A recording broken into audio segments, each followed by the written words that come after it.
Good morning. देखिए, अपन इससे जो पहले व्याख्यान हुआ था उसमें अपन विकासशील देशों में जनसंख्या संबंधी समस्याओं के बारे में अपन चर्चा कर रहे थे। अभी तक अपन ने जो विकासशील देशों में, जिनमें भारत भी सम्मिलित है,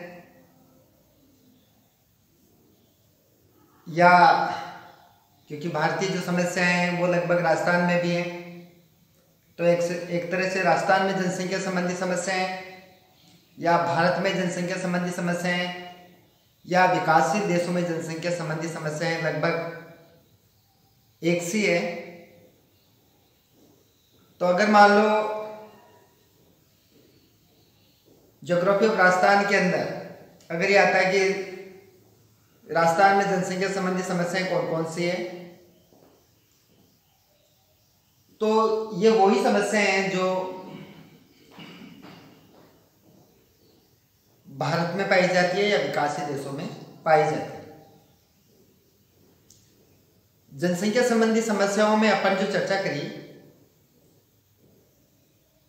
उनमें जो सबसे जो मेन समस्या थी, जिसको अपन समस्याओं की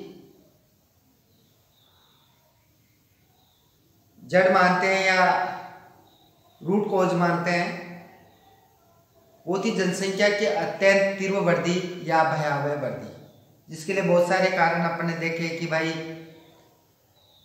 परिवार नियोजन के साधनों का अभाव, अशिक्षा, गरीबी, बेरोजगारी,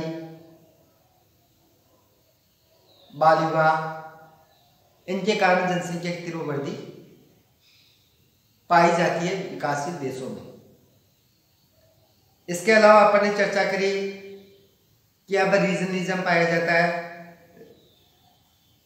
क्षेत्रवाद की समस्या पाई जाती है, भाषावाद की समस्या पाई जाती है,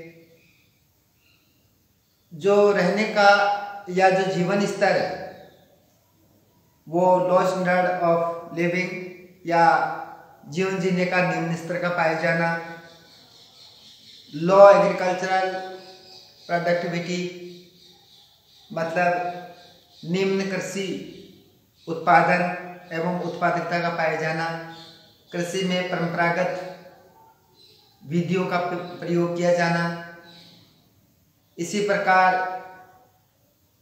slow growth rate of industrial sector मतलब औद्योगिक क्षेत्र की बहुत कम विकास होना या विकास की जो गति है या दर है वो बहुत कम पाया जाना। इन समस्याओं पर अपन ने अभी तक चर्चा करी है। आज की जो चर्चा का या जिन समस्याओं की अपन चर्चा करेंगे उनमें पहली समस्या है इंटरनेशनल कॉन्फ्लिक्ट्स।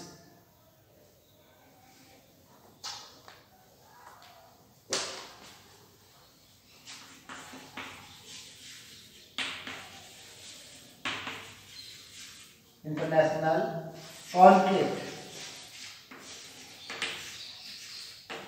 इंटरनेशनल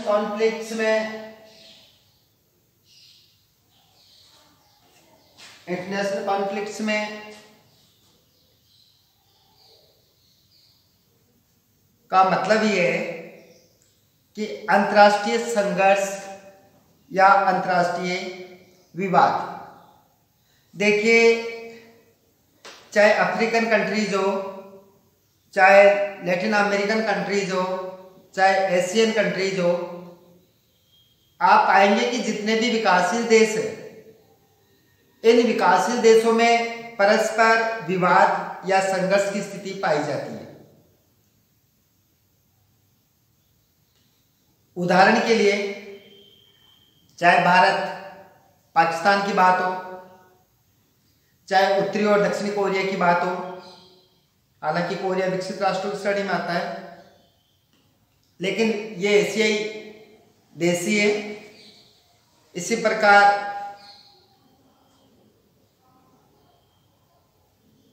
जो है उत्तरी और दक्षिणी वियतनाम को देख लो, चाहे अरब और इजराइल को देखो, इराक और ईरान का आपसी संघर्ष या तनाव हमेशा बना रहता है। तो आप देखिए कि जितने भी विकासशील देश हैं, इन विकासशील देशों में परस्पर अंतर्राष्ट्रीय विवाद की स्थिति या अंतर्राष्ट्रीय संघर्ष की स्थिति हमेशा बनी रहती है। तो इस विवादीय स्थिति या अंतर्राष्ट्रीय तनाव की स्थिति के कारण विकासशील देश अपना विकास जिस गति से करना चाहिए उस गति से नहीं कर पा रहे। दूसरी जो विकासशील देशों की जो जनसंख्या संबंधी समस्या है, वो समस्या है पॉलिटिक्स ऑफ वर्ल्ड पावर। देखिए, विश्व के कुछ देश या विश्व के विकसित देशों में से कुछ वर्ल्ड पावर है, महाशक्ति है, जैसे ब्रिटेन है, अमेरिका है, फ्रांस है, और चाइना भी अपने आप को महाशक्ति के रूप में स्थापित करने का प्रयास कर रहा है। तो ब्रिटेन, फ्रांस, यूएस, ये जो है महाशक्तियों के रूप में जाने जाते हैं विश्व में। ये जो महाशक्तियां हैं, ये महाशक्तियां विकासशील देश, चाहे वो अफ्रीका महाद्वीप के हो, चाहे वो दक्षिणी अमेरिका या मध्य अमेरिका के हों, चाहे वो एशियाई महाद्वीप के विकासशील देश हों, उन सब देशों में अपनी राजनीति चलाते हैं। वो विकासशील देशों को एक दूसरे के खिलाफ भड़काते हैं, विभिन्न प्रकार के हथकंडे अपनाकर विकासशील देशों में परस्पर संघर्ष करवाते हैं, जिसके कारण विकासशील देशों को मजबूरन अपनी जीडीपी का, मतलब ग्रॉस डोमेस्टिक प्रोडक्शन या अपनी जो घरेलू सकल उत्पाद है, उसका अधिकांश हिस्सा फौज और सुरक्षा संबंधी उपकरणों या सुरक्षा संबंधी साधनों को खरीदने में लगाना पड़ता है, जबकि यही जीडीपी का हिस्सा विकास में इन्वेस्ट कर सकते हैं। लेकिन विकास में इन्वेस्ट न करके मजबूरन इन महाशक्तियों से बचने के लिए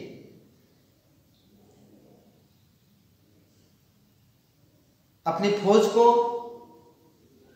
और सुरक्षा संबंधी उपकरणों को खरीदने के लिए उन पर अपने जीडीपी का बहुत बड़ा हिस्सा इनको खर्च करना पड़ता है। देखिए, अभी रफाल खरीदा है, इससे पहले वो फास्टॉप या अन्य प्रकार के, भारत का अपन उदाहरण ले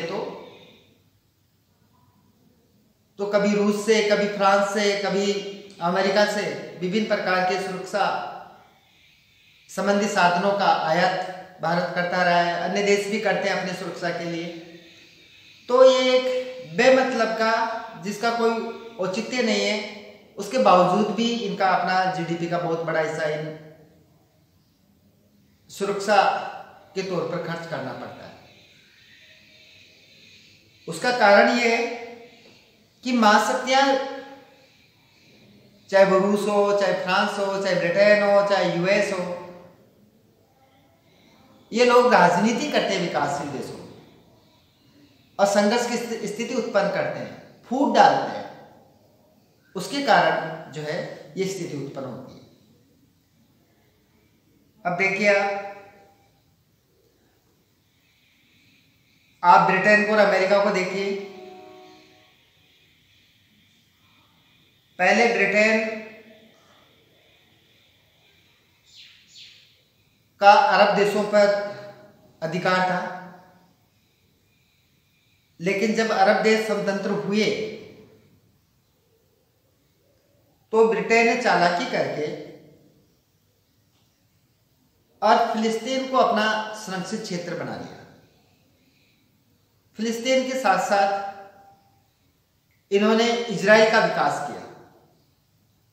इजराइल और फिलिस्तीन को अपने वश में करके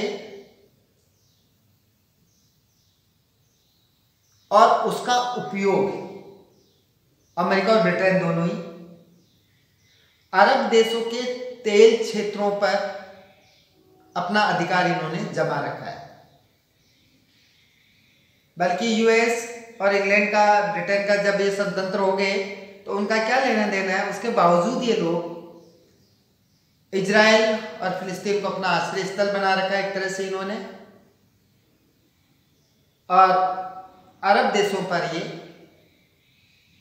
विशेष तौर पर अरब के जो ऑयल फील्ड्स हैं या तेल के क्षेत्र हैं उन पर अपना कब्जा जमाए हुए। इसी प्रकार आप देखिए जो फिलिस्तीनी कैंप है, कम से कम 20 लाख फिलिस्तीनी कैंप है और उन फिलिस्तीनी कैंपों को अमेरिका और ब्रिटेन ने संरक्षण दे रखा है, वहां पर यहूदियों को बसा रखा है और उन पर आने वाला खर्च कौन उठा रहा है? संयुक्त राष्ट्र संघ उठा रहा है। यहां तक कि संयुक्त राष्ट्र संघ का भी ये दुष्प्रयोग करते हैं अपने स्वार्थों के लिए। इसके अलावा देखिए आप, अल्जीरिया और फिलिस्तीन दोनों देशों के अंदर चुनी हुई सरकारें हैं, उसके बावजूद भी ये दोनों महाशक्तियां चुनी हुई सरकारों को नहीं मानती है, बल्कि अल्जीरिया और फिलिस्तीन दोनों में अपना अधिकार समझती है। इसके अलावा आप देखिए, चाहे दक्षिणी कोरिया, उत्तरी कोरिया और दक्षिण कोरिया हो, चाहे दक्षिणी वियतनाम और उत्तरी वियतनाम हो, इनमें कभी भी आपसी समझौता या शांति स्थापना नहीं होने देने देते ये लोग, बल्कि उत्तरी वियतनाम को दक्षिणी वियतनाम से लड़ाते रहते हैं। इसी प्रकार उत्तरी और दक्षिणी कोरिया को आपस में लड़ाते रहते हैं और अपने स्वार्थों की सिद्धि करते हैं। देखिए, अफगानिस्तान को इन लोगों ने प्रयास किया अपना उपनिवेश बनाने में, लेकिन बाद में देखिए सोवियत संघ रूस ने इस पर अपना अधिकार जमा लिया। लेकिन जब सोवियत संघ रूस का विघटन हो गया, विघटन होने के बाद में ये लोग वापस अफगानिस्तान को अपने नियंत्रण में करने का प्रयास हमेशा करते रहते हैं। इसी प्रकार देखिए आप, भारत और पाकिस्तान का विभाजन हुआ तो इन महाशक्तियों ने उस विभाजन के समय ही इतना बड़ी भूमिका निभाई तो कि ऐसे ऐसे इश्यू छोड़ दिए, क्लियर नहीं होने दिया उनको, और उसकी वजह से हमेशा संघर्ष की स्थिति उत्पन्न होती रहती है। कहने का मतलब ये है कि भारत और पाकिस्तान के विभाजन के समय ही इन महाशक्तियों ने भारत और पाकिस्तान के बीच में संघर्ष के बीज बो दिए थे। अदरवाइज क्लियर कट अगर मान लो दोनों का विभाजन हो जाता, किसी प्रकार का इश्यू पेंडिंग नहीं रहता, तो आप भारत और पाकिस्तान के बीच में ऐसी स्थिति उत्पन्न नहीं होती। लेकिन ये महाशक्तियां जानती थी कि इनके बीच में ऐसे बीज बो दो संघर्ष के, तो हमेशा उसका अपन फायदा उठाते रहे। कभी भारत के साथ हो जाते हैं, कभी पाकिस्तान को ये उत्साहित करते हैं और आपस में हमेशा ये शांति स्थापना होने नहीं देना चाहते। तो देखिए, इंटरनेशनल कॉन्फ्लिक्ट्स विकासशील देशों में हमेशा बना रहता है, अंतर्राष्ट्रीय विवाद की स्थिति। और दूसरी जो मेन समस्या मैंने आपको बताई, महाशक्तियों की राजनीति। तो विकासशील देश जितने भी है, यहां पर जनसंख्या संबंधी जो मुख्य समस्या है, उनमें से एक प्रमुख समस्या महाशक्तियों की विकासशील देशों में राजनीति है। उनको आपस में लड़वाना और अपने स्वार्थ सिद्धि करना है। और इसके लिए विभिन्न प्रकार के हथकंडे अपनाते रहते हैं, जिसको अपने उदाहरणों के द्वारा अपन ने समझा। इसकी 2-4 मेन समस्याएं और हैं विकासशील देशों की। हालांकि समस्या मैंने पहले बताया आपको कि विकासशील देशों की जनसंख्या संबंधी समस्याएं बहुत हैं, लेकिन उनमें से जो मुख्य मुख्य समस्याएं 10-15 उनके बारे में अपन को चर्चा करनी थी। अभी जो बची हुई जो समस्याएं हैं उनके बारे में अपन चर्चा अपने अगले व्याख्यान में करेंगे उस पर। तो आज बस इतना ही। Thank you so much.